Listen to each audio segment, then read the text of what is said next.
A paz do nosso Senhor Jesus Cristo a todos. Sejam bem-vindos a mais um vídeo do canal Bíblia para a Nossa Vida. Que mais um dia Deus possa estar falando conosco, nos instruindo, nos abençoando, nos exortando, nos corrigindo através da sua santa palavra. Bem, antes de começarmos, gostaria de pedir, se você puder se inscrever em nosso canal, compartilhar os nossos vídeos, dar um joinha, dar um like nos nossos vídeos. Lembrando também que na descrição temos a página do Facebook e do Instagram. Sempre temos uma palavra a mais no Facebook e no Instagram, com um texto mais curto, além das nossas devocionais aqui no YouTube. Bem, fazendo isso você vai ajudar esse canal a crescer, vai estar ajudando o meu trabalho e o mais importante de tudo, você vai estar espalhando a palavra de Deus. Amém? Dito isso, nós estaremos lendo hoje em Abacuque, o livro do profeta Abacuque. Nós vamos começar no capítulo 3. Vai dizer assim: Oração do profeta Abacuque, uma confissão. Senhor, ouvi falar da tua fama. Tremo diante dos teus atos, Senhor. Realiza de novo em nossa época as mesmas obras. Faze-as conhecidas em nosso tempo. Em tua ira, lembra-te da misericórdia. Vamos pro 16. Ouvi isso e o meu íntimo estremeceu. Meus lábios tremeram, os meus olhos desfaleceram, minhas pernas vacilavam. Tranquilo esperarei o dia da desgraça que virá sobre o povo que nos ataca. Mesmo não florescendo a figueira, e não havendo uvas nas videiras, mesmo falhando a safra da azeitona, não havendo produção de alimento nas lavouras, nem ovelhas no curral, nem bois nos estábulos. Ainda assim eu exultarei no Senhor, e me alegrarei no Deus da minha salvação. O Senhor, o soberano, é a minha força. Ele faz os meus pés como o da corça, ou como o do cervo, faz-me andar em lugares altos. Para o mestre de música, para os meus instrumentos de cordas. Amém? Creio que muitos conhecem, né, essa última passagem do livro de Abacuque, talvez em outra versão, não na NVI, né, mas para dar um breve contexto para aqueles que não têm muita familiaridade com o livro de Abacuque, né, nós vemos que são 3 capítulos só, é bem curtinho, e nós vamos ver que é uma série de relatos de Abacuque, onde ele começa se queixando com Deus, né, por assim dizer, não questionando, né, mas num tom também, mas queixando seria a palavra mais correta.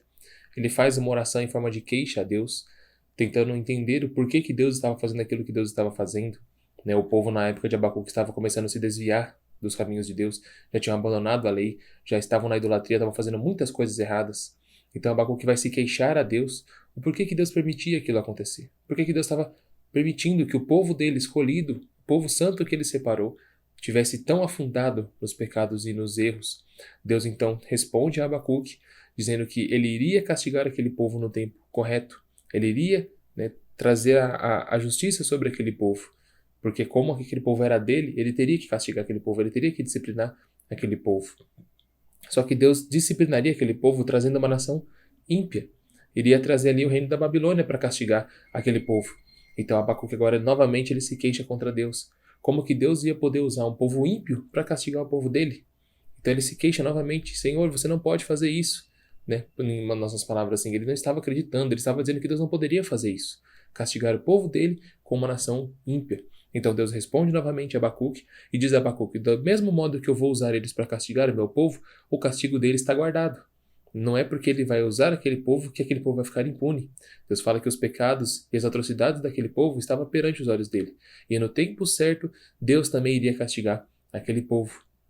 Então aí agora no 3º capítulo, nós vemos que Abacuque ele vai finalmente entender aquilo que Deus queria. Ele vai finalmente começar a compreender a grandeza do Deus dele. Tanto que nós vemos até aqui que no subtítulo, né, tem a oração do profeta Abacuque e tem uma confissão. Né? Justamente nesse sentido, ele confessando agora quem Deus é. Então nós vemos que Deus disse para ele até mesmo anotar em letras grandes nas pedras aquela profecia, que aquela nação iria vir de encontro com Israel, e Israel iria ser derribado, ia ser castigado, ia ser levado em cativeiro, muitos iriam morrer como castigo por aquilo que eles estavam fazendo. Então Abacuque fica espantado agora, porque não tem mais o que ele fazer. A promessa de Deus, aquilo que Deus disse que iria acontecer, vai acontecer. Então aqui agora no capítulo 3, ele faz uma oração, ele faz essa confissão, lembrando de quem é o Deus de Israel, lembrando de quem era Deus. Né? Tanto que ele vai dizer aqui, Senhor, ouvi falar da tua fama, tremo diante dos teus atos. Ou seja, a fama de Deus são os atos que Deus já fez no passado. Tudo aquilo que eles já tinham de acesso, de literatura, que Deus já tinha feito. O tempo no deserto, o Mar Vermelho, toda a história do Egito, desde Abraão, todas as histórias de Israel, eles tinham acesso. Então ele fala, Senhor, eu ouvi o que o Senhor fez, eu ouvi o que o Senhor já fez, e por isso eu tremo diante de Ti. Então ele vai dizer, Senhor, realiza de novo em nossa época as mesmas obras, faze-as conhecidas em nosso tempo, e em Tua ira lembra-te da Tua misericórdia.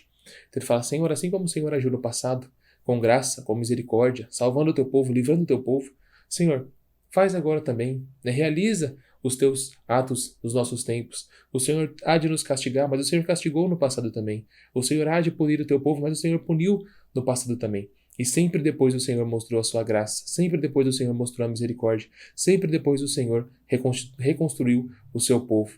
E com a história nós sabemos que isso aconteceu. Então, do versículo 3 até onde nós pulamos, até ali o versículo 15, até o versículo 16, Abacuque ele vai fazer uma síntese de todos os atos que Deus fez no passado. Ele vai fazer vários deles de forma alegórica, e se você quiser você pode ler em sua casa, eu não li para não tomar muito tempo, mas ele vai fazer várias simbologias, várias comparações dos atos passados de Deus, justamente tendo essa noção de que ele estava relembrando aquilo que Deus fez. Ele estava relembrando quem era Deus. Ele estava conversando com Deus, confessando a Deus que ele sabia quem Deus era, confessando toda a majestade, toda a glória, todo o perdão, todo o amor, toda a justiça de Deus. E depois que ele faz tudo isso, vai onde nós lemos aqui. Ele vai dizer, ouvi isso e o meu íntimo estremeceu. Meus lábios tremeram, os meus ossos desfaleceram, minhas pernas vacilavam. Então, ou seja, depois que ele ouviu tudo isso, esse é o estado que ele se encontrava. O íntimo dele estremeceu, os lábios dele tremeram, os ossos dele desfaleceram, minhas pernas vacilavam.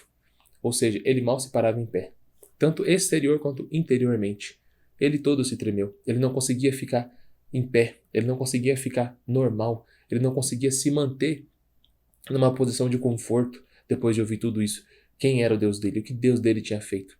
A única alternativa que ele tinha iria ser se prostrar, porque ele não conseguia mais nem ficar de pé, ele não conseguia falar. O íntimo dele se estremecia, saber tamanho era a glória e aquilo que o Deus dele havia feito.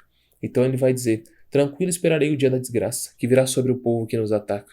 Então ele vai dizer, Senhor, eu sei que nós vamos ser castigados, porque nós merecemos, mas eu também sei que eu vou esperar tranquilo, porque o seu castigo também vai vir sobre esse povo que nos ataca, porque eles também pecaram contra ti, eles também são merecedores do teu castigo, muito mais além até mesmo do que nós. Então ele fala que agora ele vai esperar tranquilo. Então, ou seja, ele para de questionar Deus, ele para de ficar tentando ali murmurar contra Deus, por assim dizer, para compreender que Deus vai fazer conforme Deus quer fazer, que tudo vai acontecer de acordo com a vontade de Deus.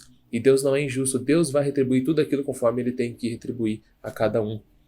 Então nós vemos aqui, ele vai começar dizendo agora, aquela passagem tão conhecida, que mesmo que não floresçam as figueiras, não havendo uva nas videiras, mesmo falhando a safra de azeitonas, não havendo produção de alimento nas lavouras, nem ovelhas no curral, nem bois nos estábulos, ou seja, ainda que falte tudo, ainda que falte mantimento, ainda que falte alimento, ainda que falte sustento, ainda que falte todos os tipos de coisas que eles precisavam.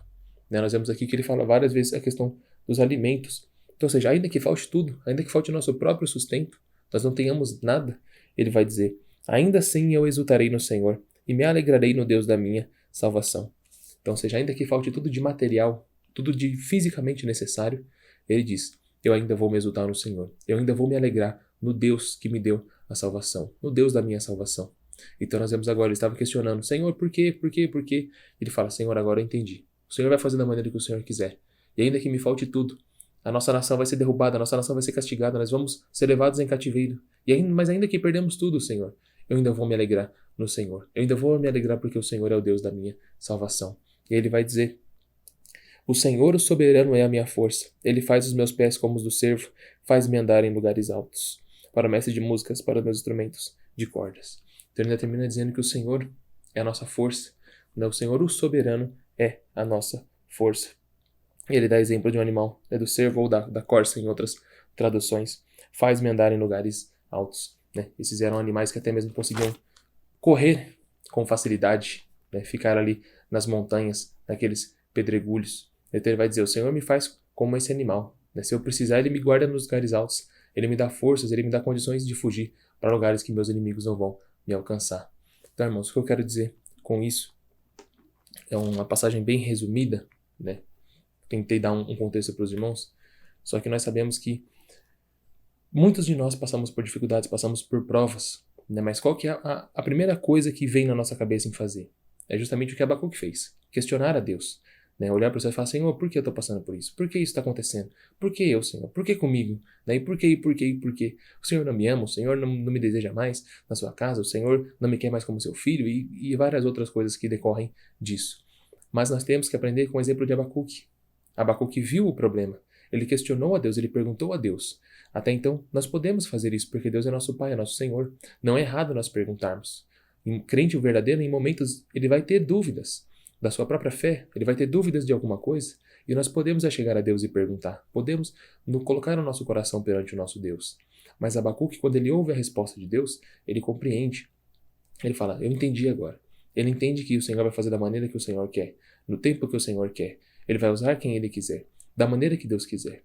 E quando ele entende que ele não tem mais nada para fazer, não adianta ele questionar, não adianta ele murmurar, não adianta ele falar. E Deus vai fazer da maneira que Deus quiser. Então, em vez dele ficar prostrado, né, chorando aos céus e terra porque Deus vai fazer aquilo, porque Deus não ouviu ele, porque Deus não atendeu o pedido dele, porque Deus vai fazer da maneira que ele quer, o que ele faz? Ele lembra, ele olha para quem é o Deus dele. Ele lembra que o Deus dele é justiça. Ele lembra das obras que Deus fez. Ele lembra que Deus castigou o povo porque o povo merecia, como ia merecer agora porque eles estavam sendo rebeldes. Mas ele lembra que Deus também era misericórdia. Por isso ele diz, lembra-te, Deus, na tua ira, lembra-te da misericórdia. Porque Deus sempre castigava o povo, mas sempre guardava um remanescente. E dentro desse remanescente Deus mostrava a sua misericórdia e o povo se reconstruía. Então é isso que nós temos que fazer. Na nossa prova, na nossa dificuldade, nos tempos que nós vamos parecer que Deus não nos responde, quando nós achamos que nós não podemos fazer nada porque nós não podemos, nós temos que entregar nas mãos de Deus. Falar, Senhor, por quê? Se não for da vontade de Deus nos explicar o porquê, Senhor, nos dá a condição de confiar em Ti. Porque eu sei que o Senhor faz tudo para o bem daqueles que o amam, que o Senhor é graça, que o Senhor é misericórdia, que o Senhor é justo. E o Senhor vai fazer tudo conforme a sua vontade, porque os caminhos de Deus são perfeitos, os nossos não são. Ainda bem que muitas vezes Deus não ouve a nossa oração, não ouve os nossos pedidos, porque o nosso coração é enganoso. E Ele faz da forma que Ele quer, porque os caminhos dele são perfeitos. Então que nós venhamos refletir quem é o nosso Deus, a nossa aprovação. Quem é o nosso Deus, as coisas que Deus já fez, as coisas que Ele pode fazer. E não ficarmos confrontando a Deus, não ficarmos murmurando, não ficarmos prostrados chorando por causa da prova, mas confiar que Deus, o nosso Deus, o Deus de Abacuque, o Deus que nós temos nessa Bíblia, tudo aquilo que Deus já fez no passado, Ele ainda pode fazer se Ele quiser no nosso presente. Ele cuida de nós, Ele nos abençoa, tão somente por causa da sua graça e misericórdia. Amém? Gostaria de pedir, se você puder, fazer uma oração comigo agradecendo a Deus. Amém? Senhor Deus e Pai, eu te agradeço, Senhor, por mais um dia na Tua presença, por mais um dia, Senhor, ler a Tua palavra, compreender os Seus mandamentos, Senhor, e ouvir a Tua voz. Que o Senhor possa abençoar, a Deus, cada pessoa que viu esse vídeo ou apenas o ouviu. Eu te agradeço, Senhor, pelos Teus caminhos serem perfeitos, pelo Senhor fazer da maneira que o Senhor quer. O Senhor, às vezes, ó Pai, não nos ouvir, não atender os nossos pedidos, porque somos míseros pecadores, Senhor. Faz conforme a Tua vontade, ó Pai. Derrama fé em nossos corações, esperança, ó Pai, nas Tuas promessas. Confiar tão somente em Ti, ó Deus. Entregar os nossos caminhos, ó Pai, aos Teus. E tão somente ouvir a Tua voz e cumprir os Teus mandamentos. Cumprir a Tua voz, ó Pai. Nós lhe pedimos, fica conosco, ó Pai, nos ensinando a cada dia, nos exortando e nos corrigindo. Nos capacita através da Tua palavra, Deus. Nós lhe pedimos, em nome do nosso Senhor Jesus Cristo, para o louvor da Tua glória. Amém.